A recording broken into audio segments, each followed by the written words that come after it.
Channel पर आपका स्वागत है। तो आइए आज हम लोग देखते हैं सामान्य ज्ञान के भाग 6 में 20 प्रश्नों के बारे में। आज हम इन 20 प्रश्नों का जो चुनाव किया है उसमें पहला प्रश्न है, रणथंभौर राष्ट्रीय उद्यान कहाँ है? ऑप्शन है गुजरात, राजस्थान, महाराष्ट्र, कर्नाटक। तो इसका उत्तर होगा राजस्थान में। रणथंभौर राष्ट्रीय उद्यान जयपुर से 130 किलोमीटर दूर है। इस राष्ट्रीय उद्यान का जो क्षेत्रफल है वह 1334 किलोमीटर स्क्वायर है। क्षेत्रफल है इसका, क्षेत्रफल 1334 किलोमीटर स्क्वायर, वर्ग किलोमीटर के लिए या किलोमीटर स्क्वायर। इसकी स्थापना हुई थी 1 नवंबर 1980 को। स्थापना हुआ था 1 नवंबर 1980। यह बाघों के संरक्षण के लिए स्थापित किया गया था। अगला सवाल है, 1789 के फ्रांसीसी क्रांति ने विश्व को क्या नारा दिया? स्वतंत्रता का, समानता का, बंधुत्व का और सभी का। तो 1789 के फ्रांसीसी क्रांति जो फ्रांस में शुरू हुई थी लुई 16वें के शासनकाल में, इस क्रांति का नारा था स्वतंत्रता, समानता और बंधुत्व, यानी इसका उत्तर होगा सभी। नारा क्या था? स्वतंत्रता, समानता और भाईचारा यानी बंधुत्व। और इसने यूरोप के विभिन्न राज्य क्षेत्रों में हलचल मचा दी। इसी नारे का प्रयोग करते हुए 1804 में नेपोलियन बोनापार्ट सम्राट बना, फ्रांस का सम्राट बना और उसने अपने सैनिकों को यूरोप के विभिन्न क्षेत्रों में भेजना प्रारंभ किया। विश्व का सबसे प्राचीन राजतंत्र कौन है? संवैधानिक राजतंत्र कौन है? भूटान का राजतंत्र, कनाडा का राजतंत्र, जापान का राजतंत्र, स्वीडन का राजतंत्र। तो विश्व में सबसे प्राचीन राजतंत्र जो है जापान का है। अभी जो वर्तमान के राजा हैं, जो राजवंश है, वहां पर राजा जो हैं उनमें जापान का पहले उत्तर दे देते हैं। जापान का 1867 में इस राजवंश की स्थापना हुई थी। जापान में इसने अपनी स्थापना की थी 1867 में। 1867 में जो संस्थापक था उनका नाम था सम्राट मीजी। सम्राट मीजी। वर्तमान में जो यहाँ के सम्राट हैं 2019 में बनाए गए हैं आर्यहितो की जगह पर। वर्तमान सम्राट का नाम है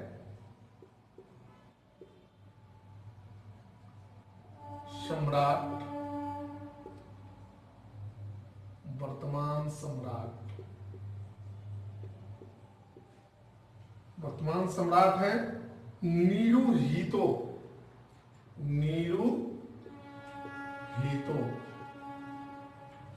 2019 से अब तक।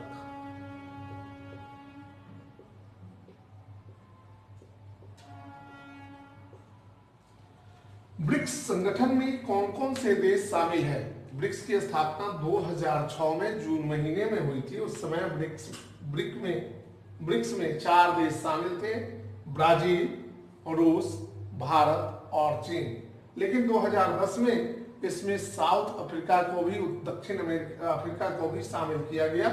इस संगठन में देश शामिल है Brazil, B for Brazil, R for रूस यानी रसिया, आई फॉर इंडिया यानी भारत, सी फॉर चाइना यानी चीन और एस फॉर साउथ अफ्रीका यानी दक्षिण अफ्रीका, इसकी स्थापना हुई थी जून 2006 और अफ्रीका जो है शामिल हुआ दक्षिण अफ्रीका ब्रिक्स में 2010 में।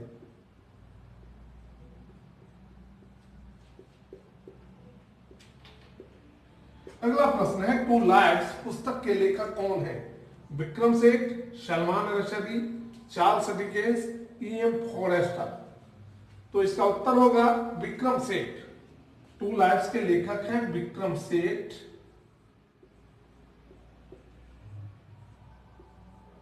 यह पुस्तक 2005 में प्रकाशित हुई थी।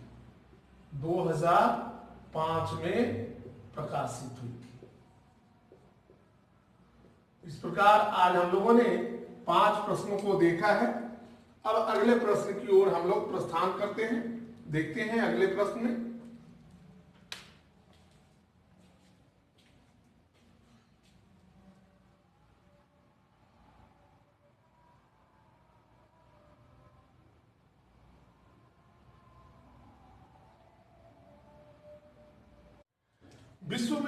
विश्व का सबसे बड़ा चाय निर्यातक देश कौन है?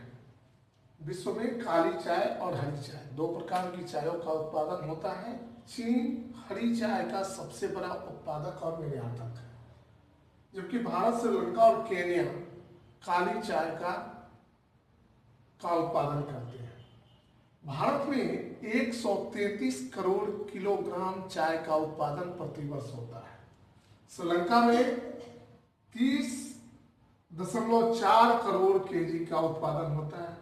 केन्या में 49.21 करोड़ केजी का उत्पादन होता है, जबकि चीन जो है हरी चाय का उत्पादन करता है। लेकिन भारत जो है, भारत में उत्पादन होता है 133 करोड़ केजी। श्रीलंका में उत्पादन होता है 30.4 करोड़, 30.4 करोड़ केजी।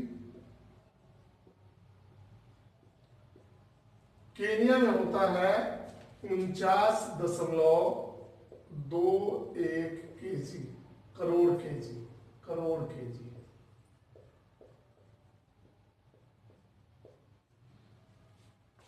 चीन हरी चाय का उत्पादन करता है। ये काली चाय का उत्पादन होता है भारत, श्रीलंका और केन्या में। भारत निर्यात करता है 25.6 करोड़ केजी।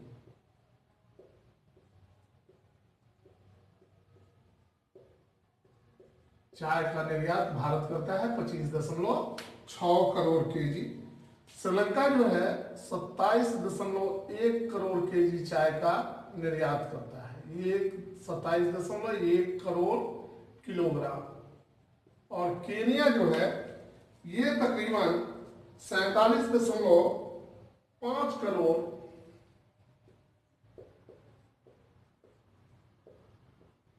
केजी चाय का निर्यात करता है। तो इस प्रकार इस डाटा से स्पष्ट होता है कि केन्या विश्व का सबसे बड़ा चाय निर्यातक देश है। उत्तर होगा केन्या।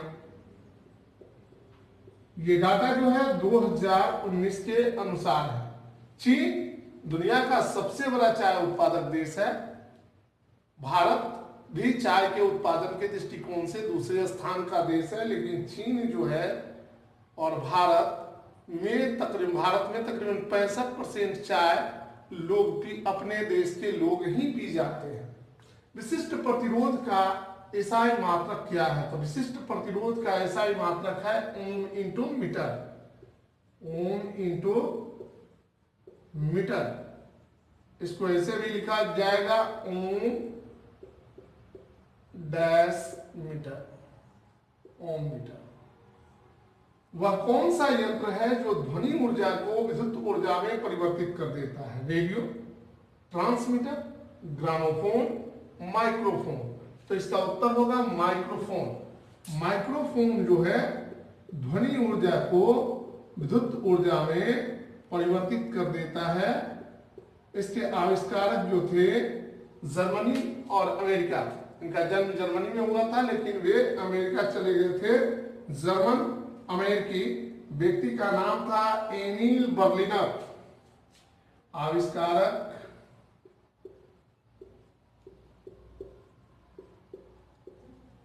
एमिल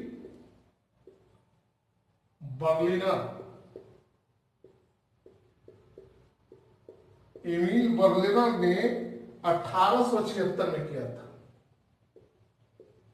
1876 में किया था माइक्रोफोन का आविष्कार। माइक्रोफोन जो है ध्वनि ऊर्जा को विद्युत ऊर्जा में परिवर्तित कर देती है। टेटनस रोग से शरीर का कौन सा अंग प्रभावित होता है? टेटनस एक जीवाणु जनित रोग है, बैक्टीरिया के कारण होने वाली बीमारी है। जब हमारा शरीर कहीं कट फट जाता है और जब हम उस कटे फटे अंग को गोबर वगैरह के समीप ले जाते हैं गंदे जगह पर, तो टेटनस नामक रोग होता है जीवाणु के कारण, बैक्टीरिया के कारण, और यह हमारी मांसपेशियों और तंत्रिका तंत्र को प्रभावित कर देता है। शरीर अकड़ने लगता है और जो तंत्रिकाओं का स्थिति है वह बिगड़ने लगता है। तो हमारा उत्तर होगा 2 और 3 दोनों। ये 4 नंबर जो ऑप्शन है मांसपेशियां और तंत्रिका, उत्तर होगा मांसपेशियां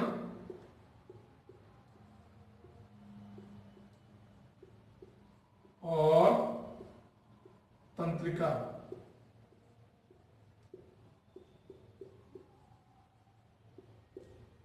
विशिष्ट प्रतिरोध के बारे में हम लोग जान लें थोड़ा सा।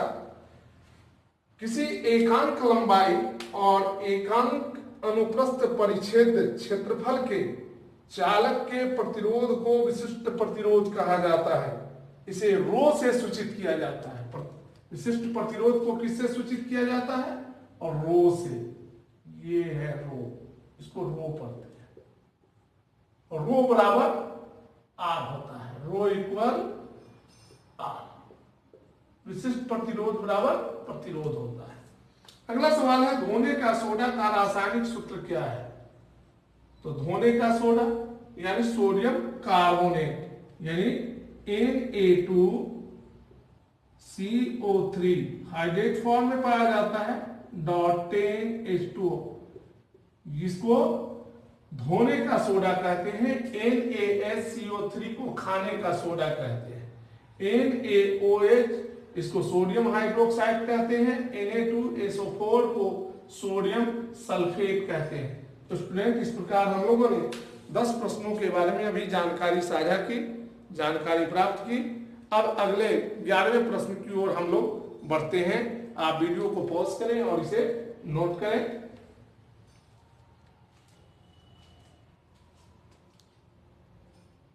बांग्लादेश में गंगा नदी को किस नाम से पुकारा जाता है?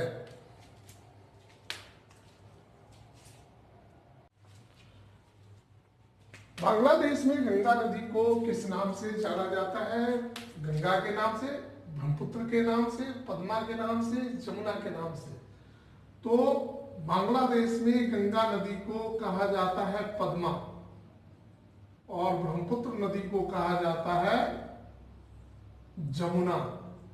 ब्रह्मपुत्र का नदी का नाम क्या है? जमुना नदी। यमुना भारत में है, बांग्लादेश में ब्रह्मपुत्र को जमुना कहा जाता है।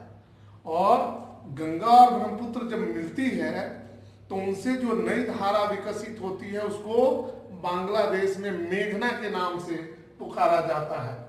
लोकसभा के प्रथम अध्यक्ष कौन थे? जीवी मावलंकर यानी गणेश वासुदेव मावलंकर, भीमराव अंबेडकर और राजेंद्र प्रसाद, सी राजगोपालाचारी। तो हमारा उत्तर होगा गणेश वासुदेव मावलंकर। ये 1952 से 1956 तक भारत के लोकसभा के अध्यक्ष रहे मावलंकर। 1952 टू 1956। अगला सवाल है नजफगढ़ का नवाब किसे कहा जाता है? शिखर धवन को, विराट कोहली को, गौतम गंभीर को, वीरेंद्र सहवाग। ये चारों के चारों खिलाड़ी जो है दिल्ली से संबंधित है, लेकिन नजफगढ़ का नवाब जो है वीरेंद्र सहवाग को कहा जाता है, वीरेंद्र सहवाग। ऐसे इन्हें वीरू के नाम से भी जाना जाता है।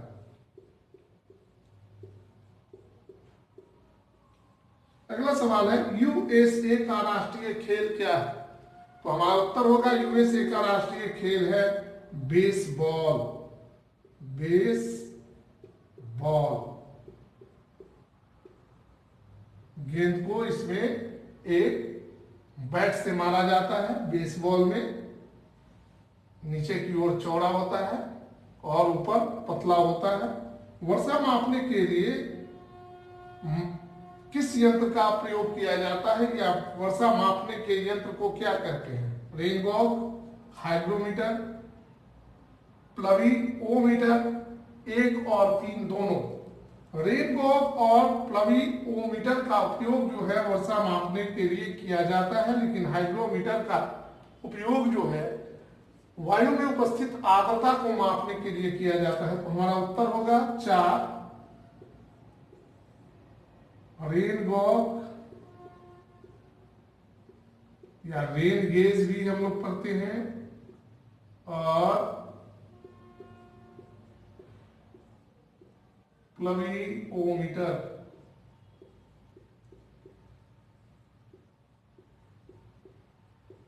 इस प्रकार हम लोगों ने 15 प्रश्नों के उत्तर अब तक देखे। अब हम लोग प्रश्न नंबर 16 की ओर बढ़ते हैं, देखते हैं प्रश्न नंबर 16 क्या है। राजीव गांधी खेल रत्न पुरस्कार प्राप्त करने वाला प्रथम भारतीय खिलाड़ी कौन था? प्रथम खिलाड़ी कौन था? विश्वनाथन आनंद, गीत शेट्टी, होमी मोतीवाला, पुष्पेंद्र कुमार। ये 4 नाम आपके समक्ष है। सबसे पहले हम देखते हैं राजीव गांधी खेल रत्न पुरस्कार की स्थापना जो है 1991-92 में हुई थी। स्थापना कब हुआ? 1991-92। और उस साल जो है पहली बार विश्वनाथन आनंद को, प्रथम व्यक्ति थे विश्वनाथन आनंद को राजीव गांधी खेल रत्न पुरस्कार दिया गया। विश्वनाथन आनंद, इनका खेल का जो क्षेत्र है शतरंज है। दूसरा पुरस्कार गीत सेठी को दिया गया था। गीत सेठी का संबंध बिलियर्ड से है। और तीसरा पुरस्कार संयुक्त पुरस्कार था, ये नौकायन के क्षेत्र में दिया गया था होमी मोतीवाला और पुष्पेंद्र कुमार को।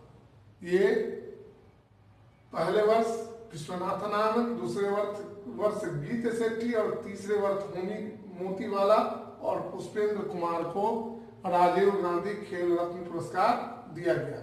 भारत में विश्व की कुल जनसंख्या का कितना प्रतिशत लोग निवास करते हैं? तो यूएन की एक जनसंख्या के संबंध में एक रिपोर्ट 2 जून 2019 को आई है, जिसमें बताया गया है कि भारत में विश्व के कुल जनसंख्या का तकरीबन 17.74% लोग निवास करते हैं। 2011 की जनगणना के अनुसार भारत में विश्व के 17% लोग निवास करते हैं। यानी विश्व की कुल जनसंख्या को अगर 100 मान ली जाए तो 17 लोग भारत में निवास करते हैं। भारत में हरित क्रांति का सर्वाधिक प्रभाव किस फसल पर पड़ा? आप जानते हैं कि 60 के दशक में, 1960 के दशक में भारत में हरित क्रांति की शुरुआत हुई थी 1966-67 से। और सबसे ज्यादा प्रभावित होने वाला फसल जो था गेहूं था। गेहूं पर सबसे व्यापक प्रभाव पड़ा और गेहूं का उत्पादन भारत में तेजी से बढ़ा।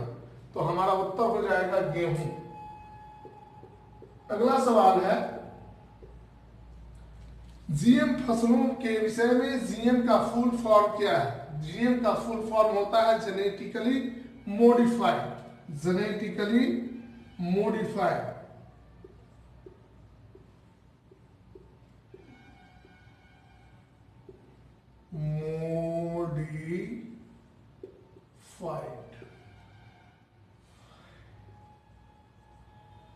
और अंतिम सवाल है, भारत के कृषि मंत्री कौन है? राजनाथ सिंह, गजेंद्र सिंह शेखावत, डॉक्टर जितेंद्र सिंह, नरेंद्र सिंह तोमर।